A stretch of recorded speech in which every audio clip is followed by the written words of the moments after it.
नमः हरि ओम पूज्याय राघवेंद्राय सत्यधर्मरताय च भजतां कल्पवृक्षाय नमतां ಕಾಮಧೇನವೇ ಸಮಸ್ತ ಶ್ರೀ ಕುಲ ಬಂಧವರಿಗೆ ಈ ನಿಮ್ಮ ರಾಘವೇಂದ್ರ ಹತ್ತಸ ಗುರುಜಿ ಮಾಡುವ ನಮಸ್ಕಾರಗಳು. ಎಲ್ಲರಿಗೂ ಈ ನಮ್ಮ SSP ಜ್ಯೋತಿಷ ಯೂಟ್ಯೂಬ್ ಚಾನಲ್ಗೆ ಸ್ವಾಗತ ಸುಸ್ವಾಗತ ಕೋರುತ್ತಾ, ಜುಲೈ ತಿಂಗಳ ಮೊದಲನೇ ವಾರದ ಭವಿಷ್ಯದಲ್ಲಿ 10ನೇ ರಾಶಿಯಾಗಿರ್ತಕ್ಕಂತಹ ಮಕರ ರಾಶಿ, ಈ ಮಕರ ರಾಶಿಯವರಿಗೆ ಈ ವಾರದ ಭವಿಷ್ಯ ಅಂದರೆ 1ರಿಂದ 5ನೇ ತಾರೀಕುವರೆಗೂ ಅನುಕೂಲತೆಗಳೇನು, ಅನಾನುಕೂಲತೆಗಳೇನು ಹಾಗೂ ಪರಿಹಾರಗಳು ಯಾವ ರೀತಿಯಲ್ಲಿ ಇರುತ್ತೆ ಎಂಬುದನ್ನು ತಿಳಿದುಕೊಳ್ಳೋಣ. ಇಲ್ಲಿ ಮಕರ ರಾಶಿಯವರಿಗೆ ಉದ್ಯೋಗದಲ್ಲಿ ಒಳ್ಳೆಯ ಅನುಕೂಲಕರ ವಾತಾವರಣ ಇದೆ. ಈ ಉದ್ಯೋಗದಲ್ಲಿ ನಿಮ್ಮ ಒಂದು ಅನಿಸಿಕೆ ಅಭಿಪ್ರಾಯಗಳಿಗೆ ಬೆಲೆಯನ್ನು ಕೊಡುವಂಥವ್ರು ಆಗ್ತಾರೆ ಮತ್ತು ನಿಮ್ಮ ಒಂದು ಐಡಿಯಾ ಅಂತೀವಲ್ಲ ಅದು ತುಂಬ ಹೈಲೈಟ್ ಆಗುವಂಥದ್ದಾಗತ್ತೆ ಮತ್ತು ಆ ಐಡಿಯಾದಿಂದ ಕೆಲವು ಕೆಲಸ ಕಾರ್ಯಗಳು ಯಶಸ್ವಿ ಆಗುವಂಥದ್ದು ಆಗುತ್ತೆ ಅಂತಲೇ ಹೇಳ್ಬೋದು. ಮತ್ತು ಈ ಒಂದು ಸಮಯದಲ್ಲಿ ಸಾಧ್ಯವಾದಷ್ಟು ನೀವು ಏನು ಮಾಡ್ತೀರಾ, ಎಲ್ಲೇ ಎಷ್ಟೇ ಏನೇ ಮಾಡಿದ್ರೂ ಆ ಒಂದು ಕೆಲಸಕ್ಕೆ ನೀವು ಪ್ರಾಶಸ್ತ್ಯ ಕೊಡ್ತಾ ಇರೋದ್ರಿಂದ ಆ ಕೆಲಸದಲ್ಲಿ ನಿಮಗೆ ಇರತಕ್ಕಂಥ ಶ್ರದ್ಧಾಭಕ್ತಿ ಗುರುತಿಸಿ ಸನ್ಮಾನ ಮಾಡುವಂಥದ್ದಾಗುತ್ತೆ. ಕಂಪನಿ ಆಗಿರ್ಬೋದು ಅಥವಾ ನೀವು ಎಲ್ಲಿ ಉದ್ಯೋಗ ಮಾಡ್ತಾ ಇದ್ದರೆ ಅಲ್ಲಿ ಆಗಿರ್ಬೋದು. ಸೊ ಅನುಕೂಲಕರ ವಾತಾವರಣ. ವ್ಯಾಪಾರದಲ್ಲೂ ಅಷ್ಟೇ ಒಂದಿಷ್ಟು ಲಾಭವನ್ನು ತೆಗೆಯುವಂಥದ್ದಾಗ್ತೀರ, ಉತ್ತಮ ಆರ್ಥಿಕವಾಗಿ ಇರುವಂಥದ್ದು ಇದೆ. ಇನ್ನು ವ್ಯಾವಹಾರಿಕವಾಗಿ ನೋಡೋದಾದರೆ ಆರ್ಥಿಕವಾಗಿ ನಿಮಗೆ ಅನುಕೂಲಕರವಾದ ವಾತಾವರಣ ಇದೆ. ಈ ಒಂದು ಸಮಯದಲ್ಲಿ ಒಂದಿಷ್ಟು ಖರ್ಚುಗಳು ನಿಮಗೆ ತಲೆ ಬಿಸಿ ತರುವಂಥದ್ದು ಇದೆ ಅಷ್ಟೇ. ಆದಾಯ ಬರ್ತಾ ಇರುತ್ತೆ, ಆದರೆ ಆದಾಯ ತಕ್ಕಂತೆ ಒಂದು ಸ್ವಲ್ಪ ಹೆಚ್ಚಿನ ಮಟ್ಟಕ್ಕೆ ಖರ್ಚುಗಳು ಬರುವಂಥದ್ದಾಗತ್ತೆ.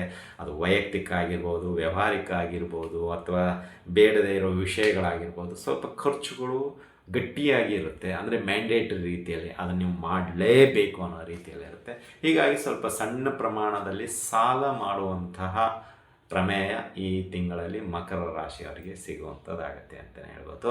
ಇನ್ನು ಈ ಒಂದು ತಿಂಗಳಲ್ಲಿ ಸಾಧ್ಯವಾದಷ್ಟು ನೀವು ಕೆಲಸದಲ್ಲಿ ಇನ್ವಾಲ್ವ್ಮೆಂಟ್ ಜಾಸ್ತಿ ಇರುತ್ತೆ. ಅಂದರೆ ಈ ವಾರದಲ್ಲಿ 1ರಿಂದ 5ನೇ ತಾರೀಕು ಈ ಒಂದು ವಾರದಲ್ಲಿ ನೀವು ಕೆಲಸದಲ್ಲಿ ಜಾಸ್ತಿ ಇನ್ವಾಲ್ವ್ಮೆಂಟ್ ಇರುತ್ತೆ.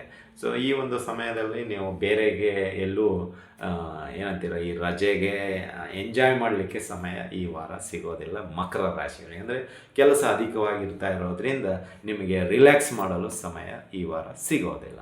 ಇನ್ನು ಕೌಟುಂಬಿಕವಾಗಿ ಒಳ್ಳೆಯ ಅನುಕೂಲಕರವಾದ ವಾತಾವರಣ ಇದೆ. ಕುಟುಂಬ ಸದಸ್ಯರ ಬೆಂಬಲ, ಆತ್ಮೀಯರ ಬೆಂಬಲ, ಕುಟುಂಬ ಸದಸ್ಯರ ಬೆಂಬಲ ಎಲ್ಲವೂ ನಿಮಗೆ ಒಂದು ರೀತಿ ಹಿತ ರೀತಿಯಲ್ಲಿ ಇರುತ್ತೆ, ನೆಮ್ಮದಿ ತರುವಂಥದ್ದಾಗಿರುತ್ತೆ ಅಂತಲೇ ಹೇಳ್ಬೋದು. ಇನ್ನು ಈ ಒಂದು ಸಮಯದಲ್ಲಿ ಸಾಧ್ಯವಾದಷ್ಟು ನೀವು ಕುಟುಂಬ ಸದಸ್ಯರ ಜೊತೆಗೆ ಇರಲು ಇಷ್ಟಪಡ್ತೀರಾ ಅಂತಲೇ ಹೇಳ್ಬೋದು. ಮಕರ ರಾಶಿಯವರು ಸಾಧ್ಯವಾದಷ್ಟು ತಂದೆ ತಾಯಿಗಳ ಜೊತೆಗೆ ಅವರ ಆಗು ಹೋಗುಗಳನ್ನು ಗಮನಿಸಿ ಅವರಿಗೆ ಬೇಕಾದ ವಸ್ತುಗಳನ್ನು ಕೊಡುವಂಥದ್ದಾಗಿರ್ಬೋದು ಅಥವಾ ಅವರಿಗೆ ಡಾಕ್ಟರ್ ಕರೆದುಕೊಂಡು ಹೋಗಿ ಅವರದ್ದು ಒಂದು ಟ್ರೀಟ್ಮೆಂಟ್ ಅಂತೀವಲ್ಲ ಅದೆಲ್ಲವನ್ನು ನೀವು ನೋಡಿಕೊಳ್ಳುವಂಥದ್ದಾಗಿರುತ್ತೆ ಈ ವಾರ ಮಕರ ರಾಶಿಯವರು ಅಂತಲೇ ಹೇಳ್ಬೋದು.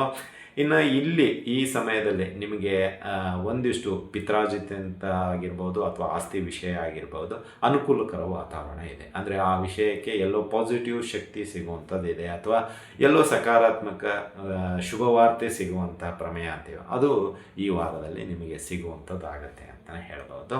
ಇನ್ನು ಆರೋಗ್ಯದ ವಿಷಯಕ್ಕೆ ಬರೋದಾದರೆ ಆರೋಗ್ಯದಲ್ಲಿ ಸ್ವಲ್ಪ ಸುಧಾರಣೆ ಕಂಡು ಬರುವಂಥದ್ದಾಗುತ್ತೆ. ಹೋದ ವಾರದಲ್ಲಿ ಅಥವಾ ಹೋದ ತಿಂಗಳು ಜೂನ್ ತಿಂಗಳಲ್ಲಿರ್ತಕ್ಕಂಥದ್ದು ಅಷ್ಟು ಸ್ಟಾರ್ಟಿಂಗಲ್ಲಿ ಏನು ನಿಮಗೆ ತೊಂದರೆ ಕೊಡೋದಿಲ್ಲ. ಉತ್ತಮ ಆರೋಗ್ಯವನ್ನೇ ಈ ಒಂದು ವಾರದಲ್ಲೇ ಹೊಂದುವಂಥವ್ರು ಆಗ್ತೀರಾ. ಅಂದರೆ ಈ ಒಂದು ಜುಲೈ ಮೊದಲನೇ ವಾರ ನಿಮಗೆ ಉತ್ತಮ ಆರೋಗ್ಯದಿಂದ ಕೂಡಿರುತ್ತೆ ಅಂತಲೇ ಹೇಳ್ಬೋದು. ಇನ್ನು ಈ ಒಂದು ವಾರ ಅಂತ ಹೇಳೋದಾದರೆ ನೆಗೆಟಿವ್ ಪಾರ್ಟ್ಸು ಸ್ವಲ್ಪ ಚಿಂತನೆಗಳು ಅತಿಯಾಗಿ ಬರುವಂಥದ್ದಾಗುತ್ತೆ.